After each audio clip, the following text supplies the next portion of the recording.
صحت کاملہ، یہ ہر کا خود سے ہی کرنے کا سوال ہے کہ صحت اور کامل صحت کیا شے ہے بھی کہ نہیں؟ ہے تو جب معلوم پڑتا ہے کہ صحت بھی کسی ہستی کا نام ہے، پہلے پہل تو دماغ کہتا ہے کہ دیکھی جائے گی، جلدی کیا ہے، بہت وقت پڑا ہے،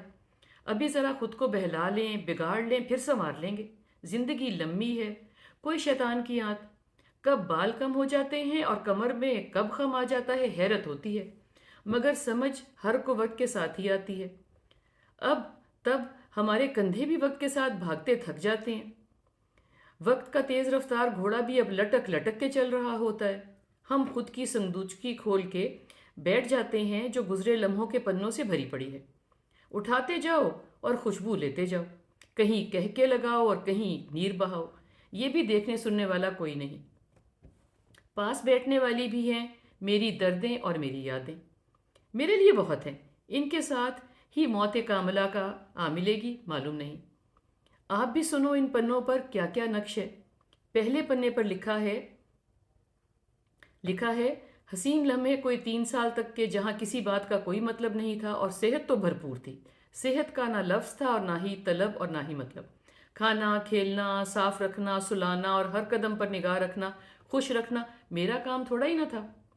اگلے پر لکھا ہے اصل بچپن، یہاں صحت کا تو مطلب تھا کہ بھاگ دوڑ ہر وقت منہ چلاتے رہنا اور جہاں چاہیں جب چاہیں کھا سکیں، تھک کے خوب سو جائیں اور مرضی سے اٹھیں اور بس،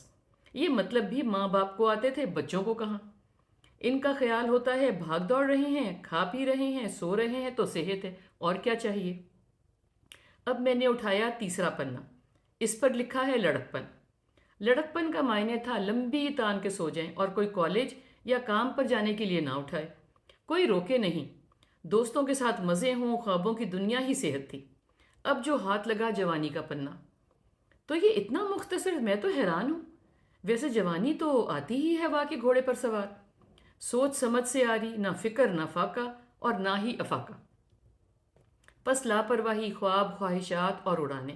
یہ ہوتی تھی صحت کی تعریف، وقت گزرنے اور بخت گرنے کا معلوم ہی نہیں پڑتا، دل کرتا ہے لمحے رک جائیں، جتنا سوچو وقت اتنی چھلانگیں اونچی مارتا ہے اور ٹاپ کر یہ جا وہ جا، اور لو یہ آ گیا آخری پنا، بھلے کھال کھنچواؤ سرخی لگاؤ یا بال رنگواؤ۔ اب میں نے صندوقچی بند کر دی کیونکہ آخری پنا میرے ہاتھ میں تھا، اس پر میں لکھ رہی تھی، قلم میرے ہاتھ میں ہے اور یہ ہے آخری پنا، پنا کاملہ، لکھا جا رہا ہے، باقی آئندہ اس میں نہیں آئے گا، سنیں اور غور کریں، بزرگ ہو جائیں تو لگتی ہے صحت کی فکر، جست خاکی کو خاک قریب سے نظر آنے لگتی ہے مگر ہوتی جست خاکی کی ہی فکر ہے، جب مل بیٹھے یہی باتیں کرتے ہیں، سر بھاری لگنے لگا ہے، پیٹ میں تو شاید ابھی کیٹ کبھی ٹھیک ہونا ہی نہیں، آنکھیں کمزور ہو گئی ہیں، گھٹنے کام نہیں کرتے، یادداشت کی تو مت پوچھو، یاد ہی نہیں رہتا دوا کھا لی کہ نہیں، نیند تو آتی ہی نہیں، ذرا دیر کو آنکھ لگ جائے تو معلوم پڑتا ہے کہ اذانیں آنے لگ گئی، بس جیسے ہی اٹھو پہلے سر پکڑو چشمہ ڈھونڈو، پھر مل جائے تو چپل ڈھونڈو، پھر جا کے کہیں وضو کرو، ذرا دیر کو آنکھ لگ جائے تو معلوم پڑتا ہے کہ اذانیں آنے لگی ہیں،